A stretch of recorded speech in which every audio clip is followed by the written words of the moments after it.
Hey guys, it's Daniel, licensed therapist. You remember when Will Smith was the man?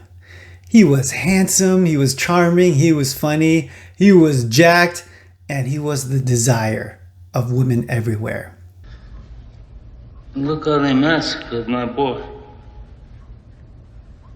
Dude, how did we get here? It's like something happened to him.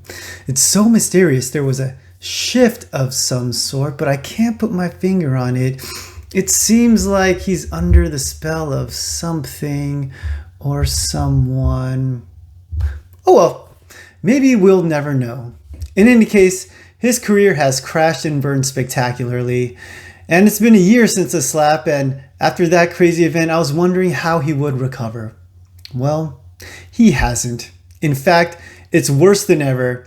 He's banned from the Oscars, he hasn't done any acting since, and now he's the butt of jokes these days, particularly featured in stand-ups by Chris Rock and Marlon Wayans.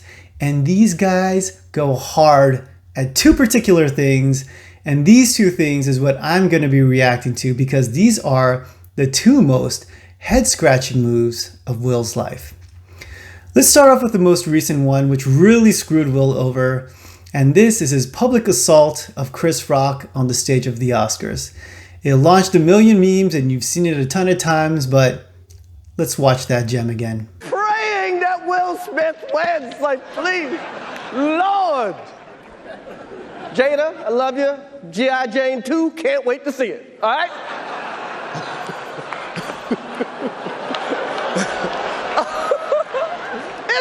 That was a nice one, okay.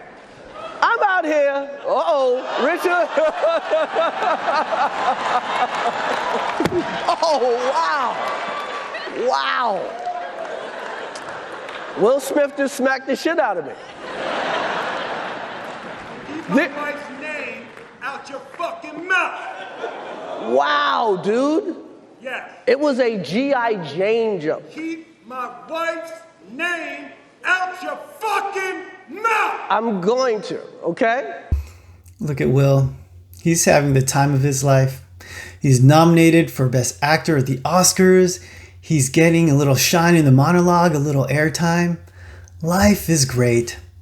So what could possibly lead him to make that very radical decision to go on stage in front of millions of viewers and commit a crime? I wonder what it can be. Also, look at this lady. I don't know who she is, but it's like she knew what was going to happen.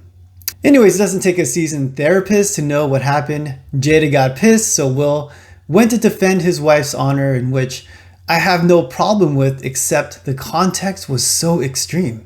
At the Oscars, physical assault, yelling at the top of your lungs and cursing in front of everybody. She wasn't surprised, but everyone else was shocked.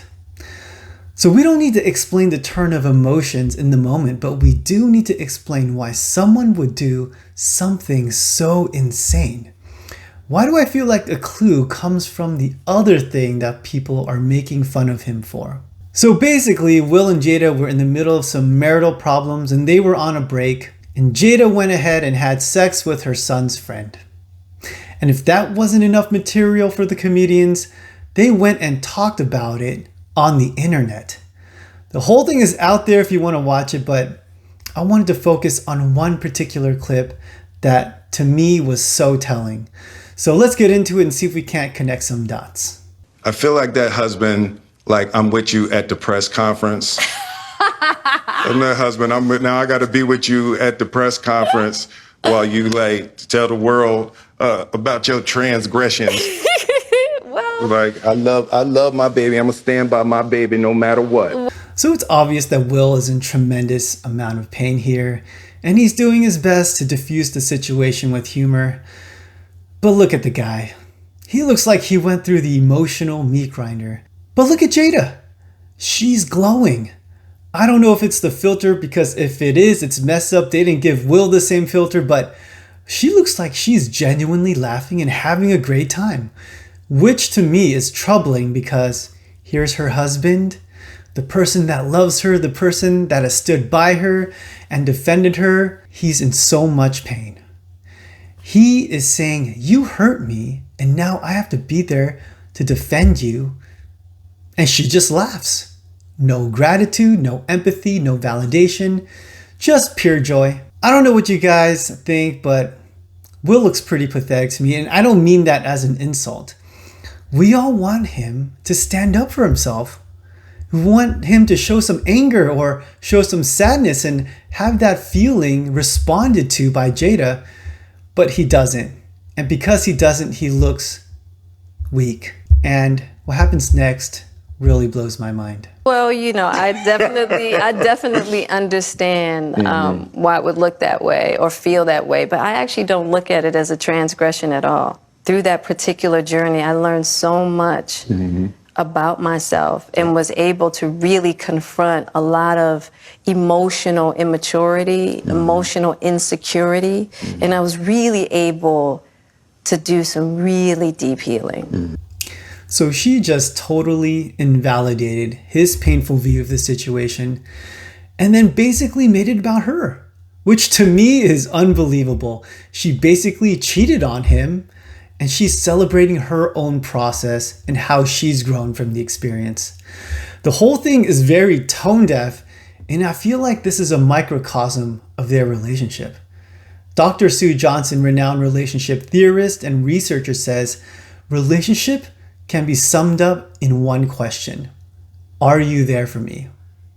Well, it's pretty apparent that Jada is not there for Will. She's there for herself, and it looks like Will is trying to be there for her, but you can tell it's wearing on him. He could have had any woman he wanted, but he found himself in this situation. So how do we explain this? What I'm going to say is all conjecture. I don't know Jada or Will, and no one really knows what's going on. And my guess is Will hasn't even really figured it out. And as a therapist, what I do is I take clues and I construct a coherent mindset to explain the behavior. And then I walk people through changing that mindset so that they can change their behavior. And when you're sitting in front of someone and they have all the answers to your questions, then constructing that mindset is pretty easy. But I don't have that luxury, so I'm just going to have to take some liberties here and do my best and try to explain how Will got here. I'm pretty sure there was plenty of psychological groundwork that was established in Will's psyche that would make him susceptible to a diminished view of himself. He witnessed domestic violence as a child, and his parents separated when he was 13. But really, this reminds me of my social psychology class with Dr. Burns when I was a young undergraduate student studying psychology. She told us about a Vietnamese prison camp who had broken American soldiers. They weren't tortured or anything, they were just psychologically broken. What they did was actually pretty brilliant. They started off really small. They would offer them a piece of fruit to the prisoner who would just verbally say that they don't like the United States or that they hated the United States. All they had to do was just say it and they would get a piece of fruit. It was such a low barrier to entry that it was an almost given that they would do it. But that was the bait, and from then on, they were hooked. They would always say that they hated the United States for that piece of fruit because they already did it. And after that, it would be easy for them to go further and further. The prisoners would give out more and more information until there was no real reason to hold back. They were already committed, might as well go all the way. And they did it all for a piece of fruit. And here, looking back, it doesn't make sense. I mean, how do you sell out your country for a piece of fruit? But the compromise is so powerful that a person can be systematically dismantled. And this is what I believe happened to Will. Again, this is all speculation, but this for me is the best explanation. But you guys ask, Daniel, how is he able to compromise when so many other people don't? And for that, I look at his history of seeking validation based on his childhood and his occupation in the entertainment industry. Hey, look, being in entertainment, compromise is a big part of the gig. It's almost a given. You have to compromise. You don't get the roles that you necessarily want, or you don't get the pay that you necessarily want. You're going to have to kiss someone, even though you're married. If you're religious, you're going to have to curse, or you're going to do some kind of act of violence that goes against your religious beliefs. So compromise is already part of his approach to life. And hey, it looks different for everybody. But haven't you noticed that there aren't too many good, stable relationships in Hollywood? Anyway, that's my analysis, and I hope it doesn't sound like I'm throwing shade at Jada or Will. I've never met them, and I don't know them, so I don't want to say anything definitively negative about them. In fact, I'm pulling for them.